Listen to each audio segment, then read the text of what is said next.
ಹುಟ್ಟು ನಮ್ದಲ್ಲ, ಸಾವು ನಮ್ದಲ್ಲ, ಭೂಮಿನೂ ನಮ್ದಲ್ಲ, ಪ್ರಕೃತಿನೂ ನಮ್ದಲ್ಲ. ಇದೆಲ್ಲ ನಿಮ್ಮ ಕೈಯಲ್ಲಿದೆ, ಭಗವಂತನ ಕೈಯಲ್ಲಿದೆ. ನಮ್ಮ ಬಂಡಿ ಸಿದ್ದೇಗೌಡರು ರವಿ ನಮ್ಮ ಶಾಸಕರು ಮತ್ತು ಚಲುವರಾಯಸ್ವಾಮಿಯವರು ಭಾಳ ಅಭಿಮಾನಪೂರ್ವಕವಾಗಿ ಕೆಲವರ ಏನೇನು ಆಗಬೇಕು, ಏನು ಮಾಡಿದ್ದೀವಿ ಅನ್ನೋದನ್ನು ತಮ್ಮ ಎಲ್ಲ ಕೂಡ ಹಂಚ್ಕೊಂಡಿದ್ದಾರೆ. ನಮ್ಮ ಜೀವನದಲ್ಲಿ ಸಾರ್ಥಕವಾಗುವುದು ನಮಗೆ ಎಷ್ಟು ನಾವು ಸಂತೋಷ ಪಡ್ತೀವಿ ಅನ್ನೋಕ್ಕಿಂತ ನಮ್ಮ ನಂಬಿದ ಜನರಿಗೆ ಎಷ್ಟು ಸಂತೋಷವನ್ನು ಉಂಟು ಮಾಡ್ತೀವಿ ಅನ್ನೋದು ಬಹಳ ಮುಖ್ಯ. ಈ ದಿಟ್ಟಿನಲ್ಲಿ ನಾವೆಲ್ಲ ಸೇರಿ ಕೆಲಸವನ್ನ ಮಾಡ್ತಾ ಇದ್ದೇವೆ. ಕಳೆದ ವರ್ಷ ನಾನು ಇದೇ ವೇದಿಕೆಯಲ್ಲಿ ಬಂದು ಒಂದು ಮಾತನ್ನ ಹೇಳಿದ್ದೆ. ಕನ್ನಂಬಾಡಿ ಕಟ್ಟೆ ನಮ್ಮೆಲ್ಲರ ಹಣ್ಣದ ತಟ್ಟೆ ಅಂತ. ಸಮಸ್ತ ಜೀವರಾಶಿ ಒಟ್ಟಿಗೆ ಮೊದಲು ನೀರು. ಕಾವೇರಿ ನಮ್ಮೆಲ್ಲರ ಜೀವತಾರೆ. KR ಸಾಗರ ನಮ್ಮೆಲ್ಲರ ಸಮೃದ್ಧಿಯ ಆಗರ. ಕನ್ನಂಬಾಡಿ ಯಾವಾಗೆಲ್ಲ ಭರ್ತಿ ಆಗ್ತದೆ, ಅನ್ನದಾತರೆಲ್ಲ ನಾವೆಲ್ಲ ಸಂತೃಪ್ತಿಯಿಂದ ಬದುಕ್ತಾ ಇರ್ತೇವೆ. ಇವತ್ತು ನಾವೆಲ್ಲರೂ ಕೂಡ ಕಾವೇರಿ ತಾಯಿಗೆ ಬಹಳ ಶ್ರದ್ಧಾಪೂರ್ವಕವಾಗಿ ನಾವೆಲ್ಲ ಭಕ್ತಿಯನ್ನು ಅರ್ಪಿಸಿದ್ದೇವೆ.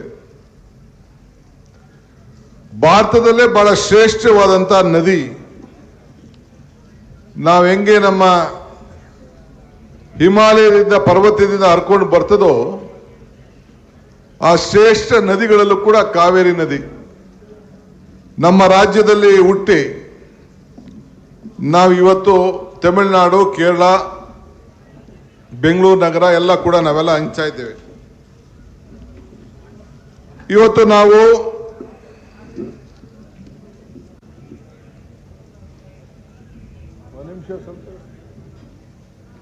ನಾವೆಲ್ಲ ಒಂದು ದೊಡ್ಡ ಯೋಜನೆಗಳನ್ನು ಇವತ್ತು ಕರ್ನಾಟಕ ರಾಜ್ಯದಲ್ಲಿ ಹಮ್ಮಿಕೊಂಡಿದ್ದೇವೆ. ಕಾವೇರಿ ಜಲಾನಯ ಪ್ರದೇಶಕ್ಕೆ ಸುಮಾರು 2,000ಕ್ಕೂ ಹೆಚ್ಚು ಕೋಟಿ ರೂಪಾಯಿ ಈ ವರ್ಷ ಅನುದಾನಗಳಿಂದ ನಮ್ಮ ಸಭೆಯಲ್ಲಿ ಮುಖ್ಯಮಂತ್ರಿಗಳು ನಾವೆಲ್ಲ ಕೂತ್ಕೊಂಡು ಮುಂಜಾಗ್ರತೆಯನ್ನು ಮಾಡಿದ್ದೇವೆ. ಪ್ರತಿ ಕ್ಷೇತ್ರಕ್ಕೂ ಕೂಡ ನಾವು ಗಮನದಲ್ಲಿ ಇಟ್ಕೊಂಡಿದ್ದೇವೆ. ಬರೀ ಮಂಡ್ಯ ಜಿಲ್ಲೆಗೆ ಈಗಾಗಲೇ 1,000 ಕೋಟಿಗೂ ಹೆಚ್ಚು ಹಣ ಈಗಾಗಲೇ ನಾವು ಅನುಮೋದನೆಯನ್ನು ನಾವು ನೀಡಿದ್ದೇವೆ. ಫೈನಾನ್ಷಿಯಲ್ ಡಿಸಿಪ್ಲಿನ್ಗೋಸ್ಕರ ನಮ್ಮ ಆರ್ಥಿಕ ಇಲಾಖೆಯವರು ಹಂತವಾಗಿ ಒಂದೊಂದೇ ಬಿಡುಗಡೆಯನ್ನ ಮಾಡ್ತಾರೆ. ಇನ್ನ ಬಜೆಟ್ ಆಗಿ ಇನ್ನ 1 ತಿಂಗಳು ಕೂಡ ಆಗಿಲ್ಲ. ತಾಳ್ಮೆಯಿಂದ ಇರಬೇಕು. ಏನು ಮಾತು ಕೊಟ್ಟಿದ್ದೇವೆ ಮಾತನ್ನ ಉಳಿಸ್ಕೊಳ್ತೇವೆ. ಇದು ಕರ್ನಾಟಕದ ಕಾಂಗ್ರೆಸ್ ಸರ್ಕಾರದ ಒಂದು ಬದ್ಧತೆ. ಇವತ್ತು ನಾವು ತಮಿಳುನಾಡಿಗೆ ನೀರು ಬಿಡಬೇಕು. 19 TMC 9 TMC ಹೋಗಬೇಕಾಗಿತ್ತು. 30ಕ್ಕೂ ಹೆಚ್ಚು TMC ನೀರನ್ನ ಒದಗಿಸಿದ್ದೇವೆ. ಹೋದ ವರ್ಷ ಕೂಡ 300ಕ್ಕೂ ಹೆಚ್ಚು TMCಗಳನ್ನ 305 TMCಗಳನ್ನ ಬಿಟ್ಟು 177 TMCಗೆ 128 TMC ಹೆಚ್ಚಾಗಿ ನಾವು ಬಿಟ್ಟಿದ್ದೇವೆ. 22, 23 490 TMC ಹೆಚ್ಚಾಗಿ ಬಿಟ್ಟಿದ್ದೇವೆ. ಇದು ಒಂದು ದೊಡ್ಡ 3-4 ವರ್ಷಕ್ಕೆ 1 ವರ್ಷ ಸ್ವಲ್ಪ ಕಷ್ಟ ಆಗ್ತಾ ಇದೆ ಇತಿಹಾಸ ನೋಡಿದಾಗ. ಟೀಕೆಗಳು ಮಾತಾಡ್ತಾರೆ ಅಪೋಸಿಷನ್ ಪಾರ್ಟಿಯವರು. ಅವ್ರು ಇರದೇ ಟೀಕೆ ಮಾಡಕ್ಕೆ ನಾವು ತಲೆ ಕೆಡಿಸ್ಕೊಳ್ಳೋದು ಬೇಡ. ನಾನು ಹಿಂದೆ ತುಂಗಭದ್ರಾ ನದಿ ನಮ್ಮ ಗೇಟ್ ಒಡೆದೋದಾಗ ಏನು ಒಬ್ಬೊಬ್ಬರು ಒಂದೊಂದು ಮಾತು, BJPಯವರು ಒಂದು ಮಾತು, ದಳದವರು ಒಂದು ಮಾತು, ಯಾರ ಇಂಡಿಪೆಂಡೆಂಟ್ ಒಂದು ಮಾತು, ಎಲ್ಲ ಬೇಕಾದಷ್ಟು ಮಾತಾಡ್ತಾ ಇದ್ರು. 15 ದಿನದಲ್ಲೇ ಆ ಡ್ಯಾಮ್ನ ಒಡೆದೋಗ್ತದೆ ಅಂತಿದ್ರು. ಒಂದೇ ರಾತ್ರಿ ಹೋಗಿ ತೀರ್ಮಾನ ತೆಗೆದುಕೊಂಡು ಆ ಗ್ಯಾಟನ್ನು ರಿಪೇರಿ ಮಾಡಿ ಇಡೀ ರೈತರು ಬದುಕಲಿಕ್ಕೆ ವಾಪಸ್ಸು ವ್ಯವಸಾಯ ಮಾಡಲಿಕ್ಕೆ ನೀರನ್ನ 2 ಬೆಳೆಯನ್ನ ಕೊಟ್ಟಂತ ಇತಿಹಾಸ ಈ ಕಾಂಗ್ರೆಸ್ ಸರ್ಕಾರಕ್ಕೆ ಇವತ್ತು ಇದೆ. ನಾವು ಸಿದ್ದರಾಮಯ್ಯನವರು ಹೋಗಿ ಎಲ್ಲ ಯಾರು ದುಡಿದಿದ್ದಾರೆ ಅವ್ರಿಗೆಲ್ಲ ಅಭಿನಂದನೆ ಮಾಡಿ ಹಣ ಕೊಟ್ಟು ಗೌರವ ಕೊಟ್ಟು ಒಬ್ಬ ಇಂಜಿನಿಯರ್ ಕೂಡ ನಮ್ಮ ರಾಜ್ಯೋತ್ಸವ ಪ್ರಶಸ್ತಿಯನ್ನ ಆಂಧ್ರ ಇಂಜಿನಿಯರ್ಗೆ ಕರೆದು ನಾವು ಗೌರವನ ಸಲ್ಲಿಸ್ತೋ. ಇದು ನಮ್ಮ ಇತಿಹಾಸ. ಆಗ ಒಂದು ಮಾತು ಹೇಳಿದೆ, ಟೀಕೆಗಳು ಸಾಯ್ತವೆ, ನಮ್ಮ ಕೆಲಸಗಳು ಉಳಿತವೆ ಅನ್ನೋ ಒಂದು ಮಾತನ್ನ ಹೇಳಿದೆ. ಇವತ್ತು ಕೂಡ ನೀವೆಲ್ಲರಿಗೂ ಹೇಳಬೇಕು. ಪಾಪ ಮಾಧ್ಯಮದವರು ಬಂದಾಗ ಏನಾದ್ರು ಮಾತಾಡ್ಬೇಕಲ್ಲ, ಮಾತಾಡೋರು ಟೀಕೆ ಮಾಡೋರೆಲ್ಲ ನೀವೇನ್ ಸಾಕ್ಷಿ ಗುಡ್ಡೆ ಬಿಟ್ಟಿದ್ದೀರಿ ಅಂತ ಕೇಳಬೇಕು ಅವ್ರಿಗೆ. ಮಂಡ್ಯದಲ್ಲಾಗ್ಲಿ, ಮೈಸೂರಲ್ಲಾಗ್ಲಿ, ಬೆಂಗಳೂರಲ್ಲಾಗ್ಲಿ ಅವರ ಅವಧಿಯಲ್ಲಿ ಏನ್ ಸಾಕ್ಷಿ ಗುಡ್ಡೆ ಬಿಟ್ಟಿದ್ದೀರಿ ಅಂತೇಳಿ.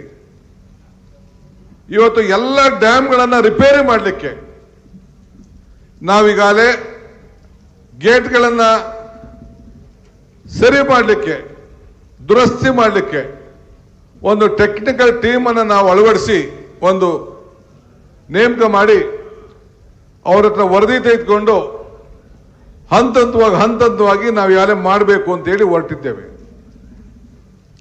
ಕೃಷ್ಣ ಟ್ರಿಬ್ಯುನಲ್ ಅವಾರ್ಡ್ ಕೊಡಬೇಕು ಅನ್ನೋದು ಕೂಡ ಕೇಂದ್ರ ಸರ್ಕಾರಕ್ಕೆ ನಾನು ಮುಖ್ಯಮಂತ್ರಿ ಮಾಡಿ ಟೈಮ್ ಫಿಕ್ಸ್ ಮಾಡಿತ್ತು.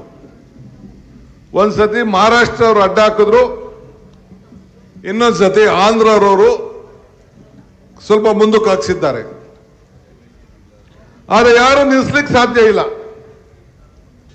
ಕಾವೇರಿಯ ಏನು ನಾವು ಕಾರ್ಯಕ್ರಮ ಇಟ್ಕೊಂಡಿದ್ದೇವೆ, ಇವತ್ತು ಹೇಮಾವತಿ ಇರ್ಬೋದು, ಹಾರಂಗಿ ಇರ್ಬೋದು, KRS ಇರ್ಬೋದು, ಆ ಭಾಗದಲ್ಲಿ ಎಲ್ಲ ರೈತರ ಇವತ್ತು ಮಾಧ್ಯಮದಲ್ಲಿ ನಮ್ಮ ಒಬ್ಬ ಮಿತ್ರ ಕೇಳ್ತಾ ಇದ್ದ ಮೈಸೂರಲ್ಲಿ ಎಷ್ಟು ಜಾಸ್ತಿ ಮಾಡಿದ್ದೀರಿ ಅಂತ. ನೀವು ತೆಗೆದುಕೊಂಡು ನೋಡಿ, ಹಿಂದೆ ಇದ್ದಂತ ನಮ್ಮ ಸರ್ಕಾರ ಮತ್ತು ಈಗ ಎರಡು ಸೇರಿ ಮತ್ತೆ ರೈತರ ಬದುಕು ಹಸನು ಮಾಡಲಿಕ್ಕೆ ಹೆಚ್ಚಿಗೆ ನೀರಾವರಿಯನ್ನ ಮಾಡಿದ್ದೇವೆ.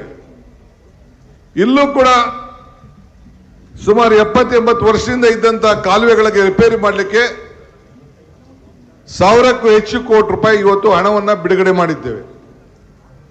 ಎಲ್ಲ ಕ್ಷೇತ್ರಕ್ಕೂ ಕೂಡ ಕಾಮಗಾರಿಗಳು ಇವತ್ತು ನಡೀತಾ ಇದೆ. ಏನು ಮಾಡೋಕ್ಕಾಗಲ್ಲ, ಕಾಂಟ್ರಾಕ್ಟರ್ಗಳು ಸ್ವಲ್ಪ ತಾಳ್ಮೆಯಿಂದ ಇರಬೇಕು. ನೆನೆ ಬೆಳಗಾಮಲ್ಲೂ ಕೂಡ ಕಾಂಟ್ರಾಕ್ಟರ್ ಎಲ್ಲ ಸ್ವಲ್ಪ ಸ್ಟ್ರೈಕ್ ಮಾಡಿದ್ದಾರೆ. ಅವ್ರು ನೋವಿದೆ, ಒಪ್ಕೊಳ್ತೀನಿ. ಮತ್ತೆ ಇರಿಗೇಷನ್ ಕೆಲಸ ಮಾಡಿದವರು ಲೆಕ್ಕ ಹಾಕೋಬೇಕು, 1-2 ವರ್ಷ ಇರಬೇಕು ಅಂತೇಳಿ.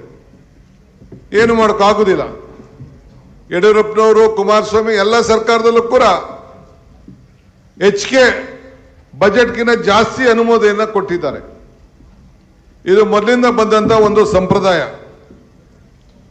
ಇವತ್ತು ನಾವು ಇಲ್ಲಿ ಆಕರ್ಷಣೆ ಮಾಡಬೇಕು. ಇಡೀ ರಾಜ್ಯದಲ್ಲಿ ಈ KRS ಅತಿ ಹೆಚ್ಚು ಜನ ಹಿಂದೆ ಈ ಬೃಂದಾವನ್ ಗಾರ್ಡನ್ ನೋಡ್ಲಿಕ್ಕೆ ಬರ್ತಾ ಇದ್ರು, ಈಗೂ ಬರ್ತಾ ಇದ್ದಾರೆ. ಇಲ್ಲಿ ಮುಖ್ಯಮಂತ್ರಿಗಳು ಇದು ಇನ್ನ ಒಂದು ಆಕರ್ಷಕ ಕ್ಷೇತ್ರ ಮಾಡಬೇಕು ಅಂತೇಳಿ ಈ ಬೃಂದಾವನ್ ಗಾರ್ಡನ್ಗೆ ಅಭಿವೃದ್ಧಿ ಮಾಡಿ ಮೊನ್ನೆ ಮೈಸೂರು ದಸರಾಗೆ ಯಾವ ರೀತಿ ಲೈಟ್ ಅರೇಂಜ್ಮೆಂಟ್ ಮಾಡಿದ್ದು, ಅದಕ್ಕಿಂತ ಉತ್ತಮವಾದಂತಹ ಲೈಟ್ಗಳನ್ನ ಇಲ್ಲಿ ಒದಗಿಸಿ ಒಳ್ಳೆ ಫೌಂಟೇನ್ಗಳನ್ನು ಹಾಕಿ ದೇಶ ವಿದೇಶಗಳಿಂದ ಎಲ್ಲ ಕೂಡ ಇವತ್ತು ಫ್ಲವರ್ಗಳನ್ನ ತಂದು ಇಲ್ಲಿ ಗಾರ್ಡನ್ ಅನ್ನ ಮಾಡಿ ನಮ್ಮ ಜನರಿಗೆ ಇನ್ನ ಆಕರ್ಷಣೀಯಾಗಂತ ಪ್ರವಾಸಿ ಕೇಂದ್ರ ಮಾಡಬೇಕು ಅಂತೇಳಿ ಸಂಕಲ್ಪ ಮಾಡಿ ಖಾಸಗಿಯವರು ಬಂಡವಾಳ ಹಾಕಲಿ ಅಂತೇಳಿ ನಾವು ಆಹ್ವಾನವನ್ನು ಮಾಡಿದ್ದೇವೆ. ಜೊತೆಗೆ ಕಾವೇರಿ ಆರತಿ ಮಾಡಬೇಕು ಅಂತ ಅಲ್ಲೆಲ್ಲ ಕೆಳಗಡೆ ಅರ್ಧ ಕಿಲೋಮೀಟರ್ ದೂರದಲ್ಲಿ ದೇವರಿಗೆ ಪೂಜೆ ಮಾಡಕ್ಕೆ, ಪ್ರಾರ್ಥನೆ ಮಾಡಕ್ಕೆ ನನಗೊಂದು ನಂಬಿಕೆ, ನಮ್ಮ ಸರ್ಕಾರಕ್ಕೆ ಪ್ರಯತ್ನ ವಿಫಲ ಆಗ್ಬೋದು, ಪ್ರಾರ್ಥನೆ ವಿಫಲ ಆಗ್ಲಿಕ್ಕೆ ಸಾಧ್ಯ ಇಲ್ಲ ಅಂತೇಳಿ ಇವತ್ತು ಪ್ರಾರ್ಥನೆ ಮಾಡಿದ್ದೇವೆ, ದೇವರಿಗೆ ಪೂಜೆ ಮಾಡಿದ್ದೇವೆ. ಇದಕ್ಕೆ ಯಾರಿಗಾರು ಅರ್ಜಿ ಬೇಕಾಗ್ಬೇಕಾ, ಪರ್ಮಿಷನ್ ಬೇಕಾ? ಬೆಂಗಳೂರಿನಲ್ಲೂ ಕೂಡ ನಾನು BWCC ವತಿಯಿಂದ ಸ್ಯಾಂಕಿ ಟ್ಯಾಂಕ್ ಅಲ್ಲಿ ಕಾವೇರಿ ಆರತಿ ಮಾಡಿಸ್ತೆ. 5ನೇ ಏನು ನಮ್ಮ ಯೋಜನೆ ಇತ್ತಲ್ಲ, ಅದು ಮುಗಿದ ಮೇಲೆ ಬರೀ ಒಂದು 3 ದಿನದ ಮುಂದೆ ಅನೌನ್ಸ್ಮೆಂಟ್ ಮಾಡಿಸ್ತೆ. ಅಲ್ಲಿಂದ ಉತ್ತರ ಭಾರತದಿಂದ ಬಂದಿದ್ರು ಆರತಿ ಮಾಡೋರು, ಟ್ರಯಲ್ ನೋಡೋಣ ಅಂತೇಳಿ. 20,000 ಜನ ಬಂದಿದ್ರು ಸಾಯಂಕಾಲ, 25,000 ಜನ ಬಂದಿದ್ರು.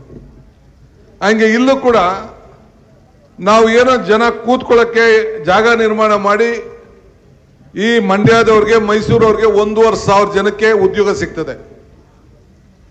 ಇಲ್ಲಿ ನಾವು ಬೃಂದಾವನ್ ಗಾರ್ಡನ್ ಉತ್ತೇಜನ ಮಾಡಿದ್ರೆ ಇನ್ನು 3,500 ಜನಕ್ಕೆ ಇಲ್ಲಿ ಲೋಕಲ್ ಅವ್ರಿಗೆ ಉದ್ಯೋಗ ಸಿಗ್ತದೆ. ಬೆಂಗಳೂರವ್ರಿಗಲ್ಲ, ಟೆಕ್ನಿಷಿಯನ್ಸ್ ಅವರು ಇವ್ರಿಗೆ ಸಿಗ್ಬೋದು, ಆದರೆ ಇಲ್ಲಿ ಸ್ಥಳೀಯರಿಗೆ ಉದ್ಯೋಗ ಸಿಗ್ತದೆ. ಅದಕ್ಕೆ ಪಾಪ ಯಾರೋ ಕೆಲವರು ಬಹಳ ವಿರೋಧ ವ್ಯಕ್ತಪಡಿಸ್ತಾ ಇದ್ದಾರೆ. ನಾನು ಕಾವೇರಿ ತಾಯಿಯ ಸನ್ನಿಧಿಯಲ್ಲಿ ಪ್ರಾರ್ಥನೆ ಮಾಡ್ತಾ ಇದ್ದೀನಿ, ಕೈ ಮುಗಿದು ಕೇಳ್ತಾ ಇದ್ದೀನಿ, ನಮ್ರತೆಯಿಂದ ಕೇಳ್ತಾ ಇದ್ದೀನಿ. ಭಕ್ತಂಗೂ ಭಗವಂತಂಗೂ ವ್ಯವಹಾರ ಮಾಡಂತ ಸ್ಥಳ ದೇವಾಲಯ. ಈ ದೇವಾಲಯದ ಸನ್ನಿಧಿಯಲ್ಲಿ ಹೇಳ್ತಾ ಇದ್ದೀನಿ, ಇದು ಅವ್ರು ವಿರೋಧ ಮಾಡಬೇಕು ಅಂತ ಮಾಡಕ್ ಹೋಗ್ಬೇಡಿ. ಇದರಿಂದ ಲಾಭ ಏನು ಅಂತೇಳಿ ಪ್ರತಿ ಮನೆಯಲ್ಲೂ ಕೂಡ ಯಾಕೆ ನೀವು ದೇವ್ರ ಪೂಜೆ ಮಾಡ್ತೀರಿ, ಯಾಕೆ ದೇವಸ್ಥಾನ ಇಟ್ಕೊಂಡಿದ್ದೀರಿ, ಇಲ್ಲ ಏನೂ ಇಲ್ಲ ಅಂದ್ರೆ ಸೂರ್ಯ ನೋಡ್ಬಿಟ್ಟು ಯಾಕೆ ಕೈ ಮುಗಿತೀರಿ? ಇದು ನಮ್ಮ ಧರ್ಮ, ಇದು ನಮ್ಮ ಸಂಸ್ಕೃತಿ. ನೀರಿಗೆ ಜಾತಿ ಇಲ್ಲ, ಕರೆಂಟ್ಗೆ ವಿದ್ಯುತ್ ಶಕ್ತಿ. ಇವತ್ತು ಏನು ಹವಾಗುಡಕ್ಕೆ ಏನಾದ್ರು ಜಾತಿ ಪದ್ಧತಿ ಏನಾದ್ರು ಇದೆಯಾ? ಇವತ್ತು ಮಳೆ ಚೆನ್ನಾಗಿ ಬಂದ್ರೆ ಇವತ್ತು ರೈತನ ಬದುಕಿಗೆ ಎಷ್ಟು ಅನುಕೂಲ ಆಗ್ತದೆ. ಕರ್ನಾಟಕ ಸರ್ಕಾರ 19,700 ಕೋಟಿ ರೂಪಾಯಿ ಹಣ ರೈತನಿಗೋಸ್ಕರ ಇವತ್ತು ಉಚಿತವಾಗಿ ವಿದ್ಯುತ್ ಶಕ್ತಿ ಕೊಡ್ತಾ ಇದೆ. ನಾವು ಬೇರೆ ಯೋಜನೆ ಬಿಡಿ, ಗೃಹ ಜ್ಯೋತಿ ಇದು ನಾನು ಮಾತಾಡ್ತಾ ಇಲ್ಲ. ಇಲ್ಲಿ ಬರೀ ರೈತರಿಗೆ 19,700. ಸರಾಸರಿ ಮಳೆ ಬರೋದು 52ರಿಂದ 58 ದಿನ. ನೀವು ಲೆಕ್ಕ ಹಾಕೊಳ್ಳಿ, ಒಂದು ದಿನಕ್ಕೆ ಭಾಗ ಮಾಡಿ, 55 ದಿನನ ಭಾಗ ಮಾಡಿಬಿಟ್ಟು 19,700 ದಿನ ಲೆಕ್ಕ ಹಾಕೊಳ್ಳಿ. ಒಂದಿನ ಮಳೆ ಬಿದ್ದರೆ ರಾಜ್ಯದಲ್ಲಿ ಎಷ್ಟು ವಿದ್ಯುತ್ ಶಕ್ತಿ ಹಣ ಉಳಿತದೆ ಅನ್ನೋದನ್ನ ತಾವು ಯೋಚನೆ ಮಾಡಿ. ಇದಕ್ಕೆ ನೀವು ಸರ್ಕಾರಕ್ಕೆ ಪ್ರಾರ್ಥನೆ ಮಾಡಿ ಅಂತ ನಾನು ಹೇಳ್ತಾ ಇದ್ದೀನಿ, ಪೂಜೆ ಮಾಡಿ ಅಂತ ಹೇಳ್ತಾ ಇದ್ದೀನಿ. ನೀವು ಮದುವೆ ಮಾಡುವಾಗ, ನಿಮ್ಮ ಮಕ್ಕಳ ಮದುವೆ ಮಾಡುವಾಗ, ನಾಮಕರಣ ಮಾಡುವಾಗ ನಿಮ್ಮ ಧರ್ಮ ಕಾರ್ಯಕ್ರಮ ಇಲ್ಲದೆ ಮಾಡ್ತಿರೋ? ಇರೋ ನಿಮಿಷ ಇರಪ್ಪ, ಇರೋ ನಿಮಿಷ ಇರಲ್ಲ, ಅವೆಲ್ಲ ಇರಲಿ, ಇಲ್ಲ ದೇವ್ರದ್ದು ಕೂತ್ಕೊ. ಇವತ್ತು ನಾವು ಎಲ್ಲ ವರ್ಗದ ಜನರಿಗೆ ಇವತ್ತು ಭಕ್ತಿ ಭಾವನೆಯಿಂದ ಇವತ್ತು ತಮ್ಮ ಧರ್ಮ ಕಾರ್ಯಗಳನ್ನು ಉಳಿಸ್ಕೊಳ್ಬೇಕು ಅಂತೇಳಿ ಇವತ್ತು ಬಂದು ಪೂಜೆಯನ್ನ ನಿಮ್ಮೆಲ್ಲರ ಮಗನ ಸರ್ಕಾರದ ಪರವಾಗಿ ಮಾಡ್ತಾ ಇದ್ದೇವೆ. ಆದ್ರಿಂದ ಇವತ್ತು ಕಾವೇರಿ ಒಲ್ದಿದ್ದಾಳೆ. ರೈತ ಬಹಳ ಸಮೃದ್ಧಿಯಿಂದ ಇವತ್ತು ಬಹಳ ಸಂತೋಷವನ್ನು ಪಡ್ತಾ ಇದ್ದಾರೆ. ಕಾವೇರಿ ತುಂಬಿ ಬರವನ್ನ ಓಡಿಸಿದ್ದಾಳೆ ಆ ತಾಯಿ. ನಮ್ಮೆಲ್ಲರ ಪ್ರಾರ್ಥನೆ, ನಿಮ್ಮೆಲ್ಲರ ಆರ್ತಿ, ಕಾವೇರಿ ತುಂಬಿ ಹರಿತಾ ಇದೆ. ಕಾವೇರಿ ತುಂಬಿದರೆ ನಮ್ಮೆಲ್ಲರಿಗೂ ಕೂಡ ಶಾಂತಿ, ಕಾವೇರಿ ಹರಿದರೆ ನಮ್ಮೆಲ್ಲರೂ ಕೂಡ ಸಂತೃಪ್ತಿ. ಇದನ್ನ ಗಮನದಲ್ಲಿ ಇಟ್ಕೊಳ್ಬೇಕು. ನಮ್ಮ ಸ್ನೇಹಿತರುಗಳು ಹೇಳ್ದಂಗೆ ಅಧಿಕಾರಿಗಳು ಎಲ್ಲ 92 ವರ್ಷದಾಯಿತು ಈ ಜೂನ್ಗಳಲ್ಲಿ ನಾವು ಪ್ರಾರ್ಥನೆಯನ್ನ ಇದೇ ರೀತಿ ತುಂಬಿ ಮಾಡಿ ಮಹಾರಾಜರು ಮಾಡಿದಂಥ ಪ್ರಾರ್ಥನೆ ಮತ್ತೆ ಇವತ್ತು ಈ ರಾಜ್ಯದ ನಿಮ್ಮದೇ ಈ ಭೂಮಿಯ ಮಗ ಅಂತ ಸಿದ್ದರಾಮಯ್ಯನವರ ನೇತೃತ್ವದಲ್ಲಿ ಬಂದು ನಾವು ಇವತ್ತು ಪ್ರಾರ್ಥನೆಯನ್ನು ಮತ್ತೆ ಇವತ್ತು ನಾವು ಮಾಡಿದ್ದೇವೆ. ಜಲಾಶಯ ಇವತ್ತು ತುಂಬಿದೆ. ನಾವು ವಿರೋಧ ಪಾರ್ಟಿಯವರು ಅವರು ಇವ್ರಿಗೆಲ್ಲ ತಲೆ ಕೆಡಿಸ್ಕೊಳ್ಳೋದು ಬೇಡ. ಮರದಲ್ಲಿ ಹಣ್ಣು ಕೆಂಪಗಾಗಿದ್ರೆ ಸಿಹಿಗಿದ್ರೆ ಮಾತ್ರ ಕಲ್ಲು ಹೊಡಿತಾರೆ, ಇಲ್ಲ ಯಾರು ಕಲ್ಲು ಹೊಡಿಕ್ ಹೋಗುದಿಲ್ಲ. ಹಂಗೆ ನಾವು ತಲೆ ಕೆಡಿಸ್ಕೊಳ್ಳೋದು ಬೇಡ. ನಾನು ಹೆಚ್ಚಿಗೆ ಏನು ಜಾಸ್ತಿ ಮಾತಾಡೋದಿಲ್ಲ. ಮುಖ್ಯಮಂತ್ರಿಗಳು ಇನ್ನ ವಿಚಾರಗಳನ್ನೆಲ್ಲ ನಿಮ್ಮ ಹತ್ರ ಹಂಚಿಕೊಳ್ತದೆ. ನಿಮ್ಮೆಲ್ಲರ ಸಹಕಾರ ಇರಲಿ, ಆಶೀರ್ವಾದ ಇರಲಿ. ನಿಮ್ಮೆಲ್ಲರ ರೈತರ ಬದುಕಿಗೆ ನಾವೆಲ್ಲ ಕೂಡ ಶಕ್ತಿ ತುಂಬಲು ನಾವೆಲ್ಲ ಬದ್ಧರಾಗಿದ್ದೇವೆ.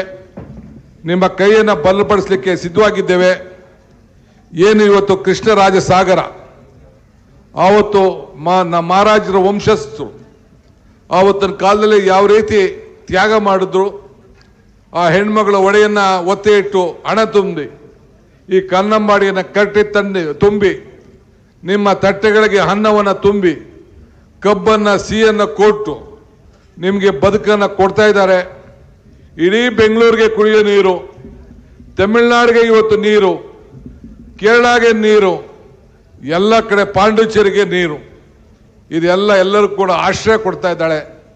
ಆ ತಾಯಿಗೆ ಮತ್ತೊಮ್ಮೆ ನಿಮ್ಮೆಲ್ಲರ ಪರವಾಗಿ ನನ್ನ ಸಾಷ್ಟಾಂಗ ನಮಸ್ಕಾರಗಳನ್ನು ಅರ್ಪಿಸಿ ತಮ್ಮ ಆಶೀರ್ವಾದ ಈ ಸರ್ಕಾರಕ್ಕೆ ಸದಾ ಇರಲಿ ಅಂತ ಪ್ರಾರ್ಥನೆ ಮಾಡಿ ನನ್ನ ಅಧಿಕಾರಿ ಮಿತ್ರರಿಗೆ, ಪೊಲೀಸ್ ಅಧಿಕಾರಿಗಳಿಗೆ, ಮಾಧ್ಯಮ ಮಿತ್ರರಿಗೆ, ರೈತ ಬಂಧುಗಳಿಗೆ ತಮ್ಮೆಲ್ಲರಿಗೂ ಮತ್ತೆ ವಂದಿಸಿ ತಪ್ಪರ್ಥ ಮಾತ್ಕೊಳ್ಳೋಕೋಬೇಡಿ. ದಿಟ್ಟ ನೇರವಾಗಿ ಕೆಲವು ವಿಚಾರಗಳನ್ನು ತಮ್ಮ ಮುಂದೆ ಇಟ್ಟಿದ್ದೇನೆ. ತಾವು ಸಹಕಾರವನ್ನು ಕೊಡಬೇಕು ಅಂತೇಳಿ ಪ್ರಾರ್ಥಿಸಿ ನನ್ನ ಮಾತನ್ನು ಮುಗಿಸ್ತೇನೆ. ನಮಸ್ಕಾರ.